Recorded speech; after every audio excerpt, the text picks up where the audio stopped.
Dans un après-midi ensoleillé, Marcus, un homme noir d'âge moyen, laissa l'eau fraîche le submerger, profitant de la tranquillité de son oasis de jardin. Cela avait été une longue semaine, et il n'y avait rien de mieux qu'une baignade tranquille pour se vider l'esprit. Sa propriété était sa fierté. Il avait travaillé dur pour cette maison, avec un jardin spacieux et une piscine luxueuse. C'était son sanctuaire, mais dernièrement, cette paix avait été perturbée. Il avait d'abord remarqué de petites choses. Ses chaises longues semblaient légèrement déplacées. Des traces de pas mouillés menaient vers le portail. Et des serviettes disparaissaient. Au début, il haussa les épaules, pensant qu'il avait peut-être oublié avoir déplacé des objets. Mais au fil des jours, les preuves étaient devenues indéniables. Quelqu'un utilisait sa piscine. Les caméras de sécurité révélaient le coupable, sa voisine, Karen. Elle traitait sa propriété comme si elle lui appartenait. Elle se glissait dans son jardin pour nager en secret, à sa guise. Ce n'était ni un accident ni une erreur. Pour elle, c'était un droit. Karen vivait dans une vieille maison délabrée, à quelques portes de là. Elle avait la réputation d'être toujours en train de bavarder, toujours à surveiller les autres. Elle s'immisçait sans cesse dans les affaires du quartier. Si elle avait un problème avec quelqu'un, elle s'assurait qu'il le sache. Mais ce qui agaçait Marcus, ce n'était pas seulement son intrusion, c'était son audace pure et simple. À chaque fois qu'il était dehors, elle le fusillait du regard, comme si c'était lui l'intrus. C'était trop. Un après-midi, il attendit. Il laissa son portail déverrouillé, sachant qu'elle mordrait à l'hameçon. Eh bien, Karen se glissa à l'intérieur, vêtue d'un maillot de bain sur mal ajusté. Elle plongea dans sa piscine comme si elle était chez elle.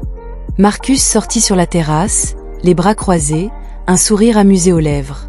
Karen sursauta, lâcha un cri et manqua de glisser en tentant de sortir précipitamment. « Qu'est-ce que tu fais ici ?» lança-t-elle d'un ton outré, comme s'il était l'intrus. Marcus haussa un sourcil. « Tu es dans ma piscine, dans ma cour. » Elle ricana en attrapant une serviette alors qu'elle sortait en trombe de l'eau. « Tu ne l'utilises même pas beaucoup » marmonna-t-elle en évitant son regard. Il serra la mâchoire, tentant de garder son calme. « Ce n'est pas une piscine publique, Karen. Si je te surprends encore ici, j'appellerai la police. » Son visage se tordit de rage. « Oh, alors maintenant tu me menaces ?» Marcus laissa échapper à un rire sec. « Non, je fixe simplement des limites, quelque chose que tu ne comprends visiblement pas. » Elle s'éloigna en piétinant, furieuse. Il s'attendait à une dispute, peut-être même à une tentative de justification. Mais la façon dont elle était partie si vite lui noua l'estomac. Elle n'avait pas dit son dernier mot, il pouvait le voir dans ses yeux. Ce que Marcus ne réalisait pas, c'est que Karen n'allait pas en rester là. Elle n'était pas du genre à reconnaître ses délits. Non, elle avait un autre plan en tête. Un plan qui mettrait en péril sa liberté. Karen claqua la porte derrière elle, fulminante. Comment osait-il lui parler ainsi, comme si elle était une vulgaire criminelle? Elle vivait dans ce quartier bien avant que Marcus n'emménage. Pour qui se prenait-il? Juste parce qu'il avait de l'argent, il se croyait meilleur qu'elle? Son sang bouillait alors qu'elle faisait les 100 pas dans son salon. Non, elle n'allait pas laisser passer ça. Elle savait comment faire regretter aux gens de l'avoir trahi. Elle arracha son téléphone du comptoir et composa le 911. « Quelle est votre urgence ?» Elle prit une inspiration, ajusta son ton et répondit d'une voix tremblante, juste assez pour paraître convaincante. « Oui, j'aimerais signaler un homme suspect dans mon quartier. Il est dans une arrière-cour où il ne devrait pas être. » Elle avait fait un coup d'œil par la fenêtre, observant Marcus, prenant une serviette et se dirigeant vers la maison. Il n'avait absolument aucune idée de ce qu'elle venait de faire. Le répartiteur lui exigea des détails, et Karen improvisa un récit minutieusement élaboré, faisant passer Marcus pour une intrusion dangereuse. Elle insista sur sa taille, son comportement soi-disant agressif, et expliqua à quel point elle se sentait en insécurité. Tout était un mensonge. Mais elle savait que cela n'avait pas d'importance. Le système était conçu pour des gens comme elle. Et elle n'avait pas encore fini. Après avoir raccroché, elle composa un autre numéro.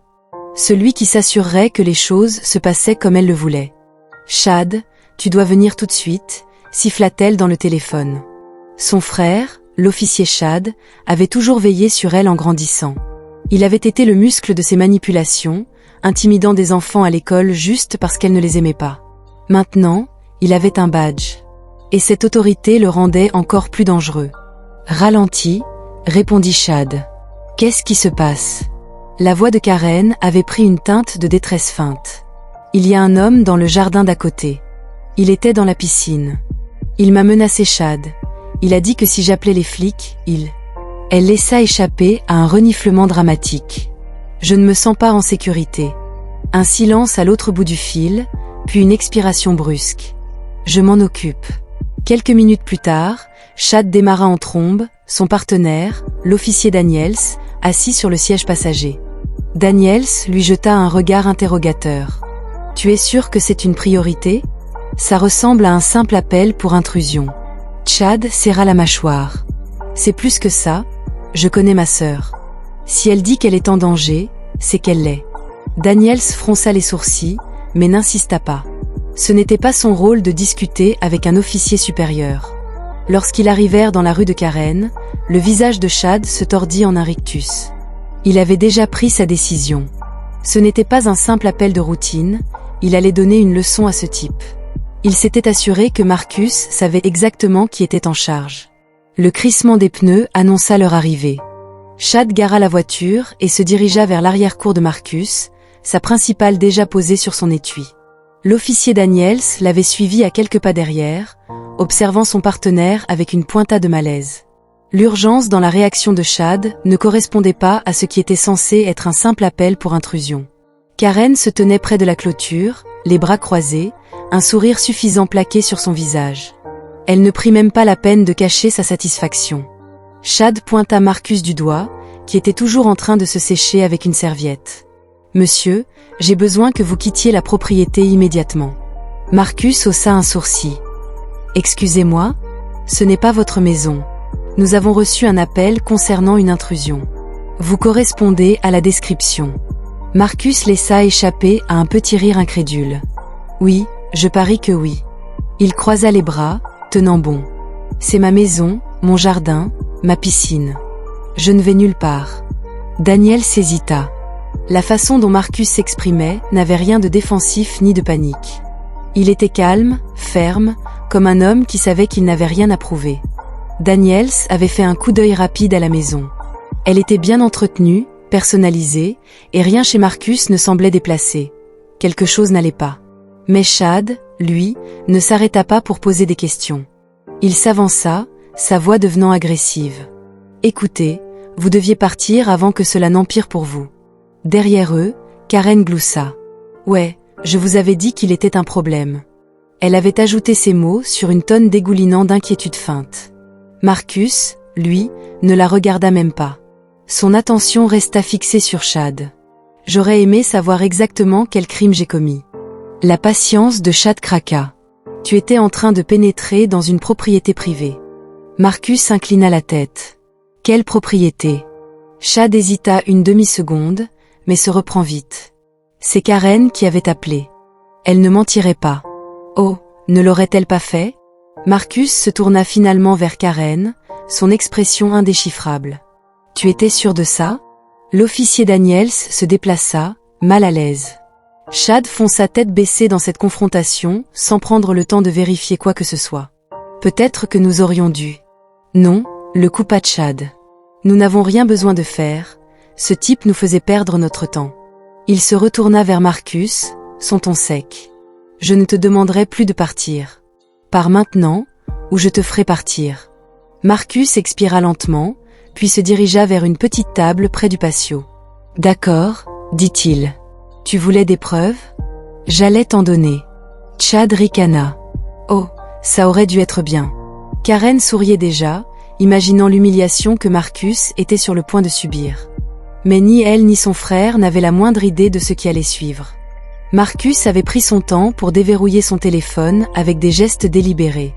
Il n'était ni troublé ni effrayé. Ce simple fait rendait Daniels encore plus méfiant. « J'espérais que ça ne te dérangerait pas, » dit Marcus avec désinvolture en ouvrant un email. « J'aime garder les documents importants à portée de main. » Il tourna l'écran vers eux. « Voici mon acte de propriété. » Il glissa vers un autre fichier. « Et ici, mon contrat de prêt hypothécaire. » Si ce n'était pas suffisant, Je pouvais consulter mes factures de service public, ma carte d'identité ou encore la société de sécurité qui avait installé mes caméras sur ma propriété. Daniels se pencha pour lire les documents, son estomac se tordant. Marcus disait la vérité. Chad, lui, ne jeta même pas un coup d'œil à l'écran. Il croisa les bras et fronça les sourcils. Comment je pourrais savoir que ce n'est pas faux? Marc rigola. Tu ne le savais pas. Mais j'attendrai volontiers pendant que vous vérifierez avec diligence. Daniels avait ouvert la bouche pour parler, mais Marcus n'en avait pas fini. Oh, et puisque nous parlons de crime sur cette propriété. Il tapota à nouveau l'écran de son téléphone. Peut-être que tu aurais dû voir ce que ma caméra de sécurité avait réellement capturé. Il tourna l'écran vers eux et appuya sur lecture. La première vidéo montrait Karen se faufilant dans son jardin, se déshabillant jusqu'à son maillot de bain et se glissant dans la piscine. La seconde la montrait en train de sortir des enveloppes de la boîte aux lettres de Marcus, les fourrer dans son sac à main, puis s'éloigner en toute hâte. Mais c'était la troisième vidéo qui glaça le sang de Daniels.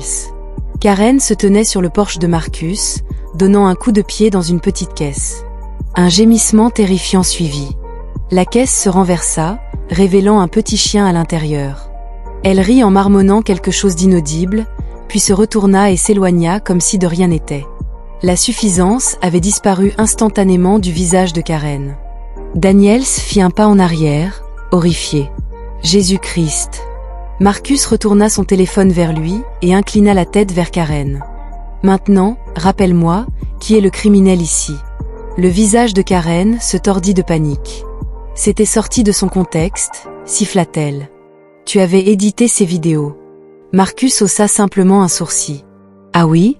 Alors allons-y, vérifions les horodatages. Daniels ne pouvait plus l'ignorer. Sa mâchoire se serra et il se tourna lentement vers Chad. Nous devrons l'emmener. Chad se raidit, son visage rouge vif, ses poings serrés à ses côtés. Ne sois pas ridicule, grogna-t-il. C'est ma sœur. Daniels avait fait un autre pas en avant. Elle avait volé son courrier, c'était un délit fédéral. Et le chien? Il serra la tête, dégoûté. Nous ne pouvions pas ignorer ça. Karen se retourna vers Chad, paniquée. Les narines de Chad se dilatèrent. Sa main plana au-dessus de son étui. Personne n'arrête ma sœur. L'énergie changea immédiatement. Daniels sentit le danger. Karen venait d'être prise sur le fait, et Chad n'allait pas la laisser tomber sans se battre. Mais ce qu'aucun d'eux ne réalisait, c'était que Marcus non plus n'était pas du genre à reculer. Ce n'était pas fini, pas de longe. Daniels avait pris une profonde inspiration, tenant le téléphone de Marcus dans une main, tout en attrapant ses menottes de l'autre. Il n'était pas sûr de ce qui allait suivre, mais il n'avait aucun doute sur la gravité des preuves. Il se dirigea vers Karen, déterminé à agir. « Montgomery, tu es en état d'arrestation pour intrusion, vol et cruauté envers les animaux, déclara fermement Daniels, sa voix coupant à travers la tension. Les yeux de Karen s'écarquillèrent d'incrédulité. « Tu ne peux pas faire ça, il ment. Elle a inventé tout ça, protesta-t-elle, sa voix s'intensifiant sous la panique. Mais avant que Daniels ne puisse lui passer les menottes, Chad apparut soudainement et le poussa avec une force surprenante. « Ne touche pas à ma sœur !» hurla Chad, le visage rouge de colère. Daniels trébucha en arrière, surpris par la force de la poussée. Son instinct reprit le dessus, et il se stabilisa, prêt à affronter ce qui allait suivre. « Je l'arrête pour ce qu'elle a fait Chad, » dit Daniels, sa voix plus autoritaire maintenant. « Ce n'est pas personnel, c'est la loi. » Chad n'écoutait pas. Sa vision se brouilla sous la fureur à l'idée que sa sœur aille en prison, le poussant au bord de la violence. Sans avertissement, il se précipita vers Daniels. Les deux officiers entrèrent en collision, se débattant dans une rafale de membres. Chad était fort, son poing martelant Daniels, sa voix couvrant le chaos. « Tu ne sais pas ce que tu fais, elle est ma sœur. » Daniels grogna sous la force des coups. Son uniforme se tendit sous l'assaut, mais il riposta avec précision. Il s'était déjà retrouvé dans des situations difficiles et savait comment se défendre. Pendant ce temps, Marcus, qui avait observé silencieusement la confrontation, intervint avec une rapidité surprenante. Il attrapa Chad par derrière, verrouillant ses bras autour de son torse et le tira en arrière. « Lâche !» cria Marcus en tirant de toutes ses forces. Chad se cabra et se tordit, mais Marcus tint bon. Daniels profita de la distraction pour tirer les bras de Chad en arrière, le forçant à se verrouiller. La résistance de Chad s'estompa lorsque Daniels et Marcus travaillèrent ensemble, leur force combinée le maîtrisa. Quelques instants plus tard, Chad fut jeté au sol, coincé sous le poids des deux hommes. « Pas si dur maintenant, hein ?» marmonna Marcus, le souffle lourd à cause de l'effort. Daniels s'attacha rapidement les mains de Chad avec des menottes, son propre corps tremblant d'adrénaline. « Tu es en état d'arrestation pour agression sur un officier et abus de pouvoir », déclara-t-il. Les yeux de Chad brûlaient de rage, mais il ne dit rien alors qu'il était relevé de force et conduit vers la voiture de patrouille. Karen avait assisté à toute la scène, sa suffisance remplacée par la peur. Mais ce n'était pas fini pour elle non plus. Daniels s'avança à nouveau vers elle, sa voix inébranlable. « Tu es en état d'arrestation pour intrusion, vol et cruauté envers les animaux. Monte dans la voiture. » Le regard de Karen était un pur choc. Elle n'avait jamais imaginé que son frère serait arrêté, et encore moins elle. Son monde s'effondrait, et il n'y avait aucun moyen de l'arrêter. Lorsque les renforts arrivèrent, les officiers envahirent la zone, gérant rapidement la scène et s'assurant que Karen et Chad étaient placés dans des voitures séparées. Le quartier resta dans un silence stupéfait, alors que le poids de leurs actions devenait clair. C'était fini. Karen et Chad, assis dans des voitures de police séparées, voyaient leur monde s'effondrer. Marcus se tenait au bord de sa propriété, son esprit encore en ébullition après les événements. Il s'était battu pour ses droits, mais il avait aussi aidé à exposer l'obscurité cachée de son propre quartier. Daniels, toujours secoué par la confrontation, s'approcha de Marcus avec une expression fatiguée mais sincère. « Je suis désolé pour tout ça Marcus, tu ne méritais rien de tout ça. » Marcus hocha la tête, son expression calme mais reconnaissante. « Merci de m'avoir écouté, tout le monde ne m'aurait pas cru. » Daniels esquissa un petit sourire teinté de regret. Je n'arrive pas à croire qu'il nous en ait fallu autant pour faire ce qu'il fallait. Les épaules de Marcus se détendirent.